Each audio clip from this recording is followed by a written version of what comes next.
Hello, I'm Brian Smith with Tennant, and in the next few minutes I'll show you the proper startup, use, and end of shift steps for your i-mop XL.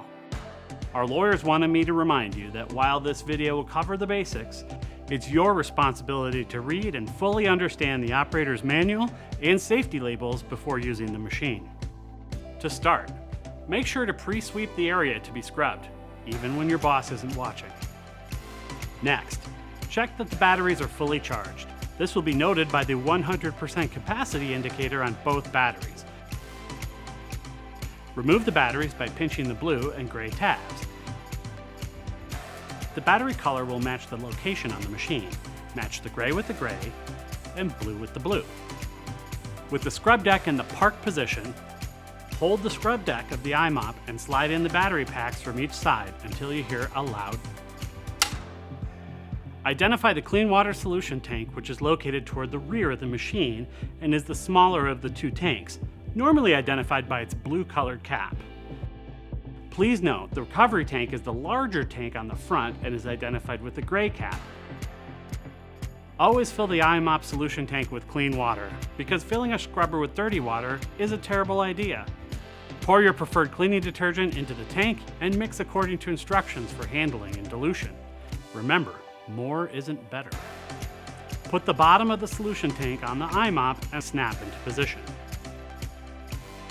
To install the brushes, the i-mop must be in the park position. Hold the scrub deck and align the brush with the latches and cutouts on the brush motor. To put on, turn the right brush counterclockwise and the left brush clockwise, like this. If the squeegee is not already on the machine, take the vacuum hose and insert it into the squeegee hose connector. If the squeegee is on the machine, you don't need to install it because it's already installed, so why would you do that again? Hold the scrub deck of the i-mop with one hand while pushing the squeegee firmly onto these pins. Now that the machine solution tank is properly filled and the squeegee and brushes are attached, you're ready to start operating the machine.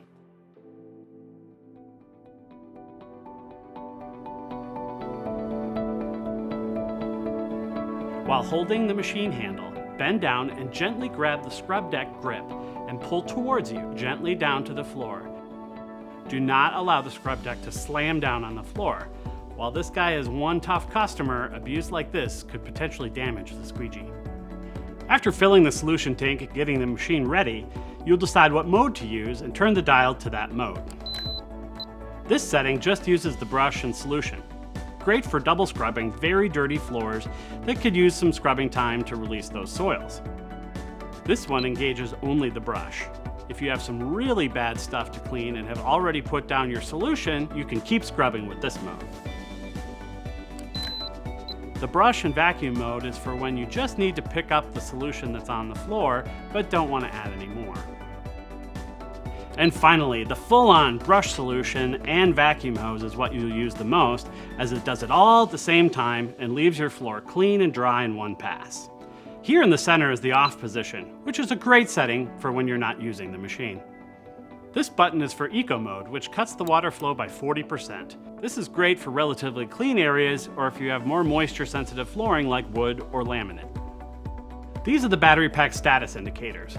When the battery indicator is red, it means that the operator is running out of power. It has approximately 5 minutes of runtime.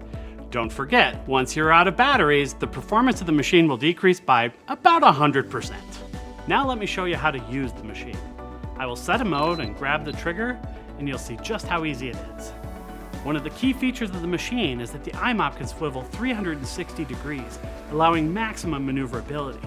But don't forget that this machine can move quickly in a straight line too to cover a lot of ground, up to 14,000 square feet per hour. Operating the i-mop is very intuitive and similar to steering a bicycle. Once you learn how, you'll never forget. Just squeeze the trigger and walk behind it.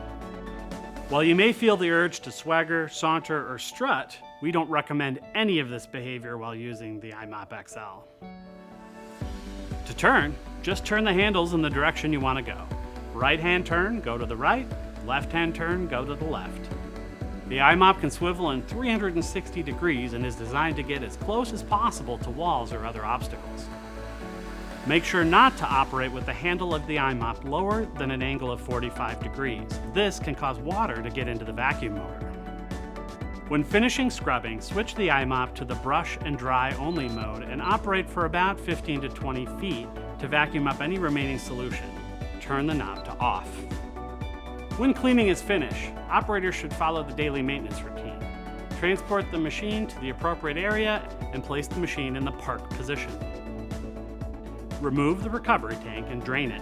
Make sure to rinse all dirt and debris from the tank, as you don't want that tank to develop what scientists sometimes call stinkiness. Remove and drain the solution tank if necessary.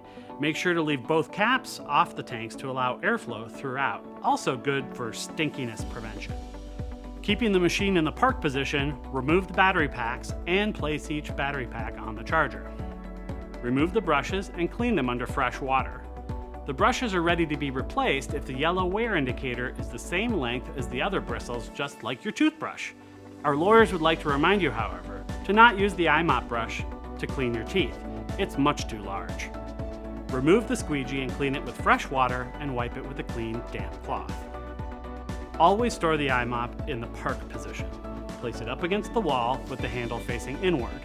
If the machine must be lifted, remove both tanks and battery packs. In the park position, lift the i-mop with one hand in the scrub grip and the other on the handle.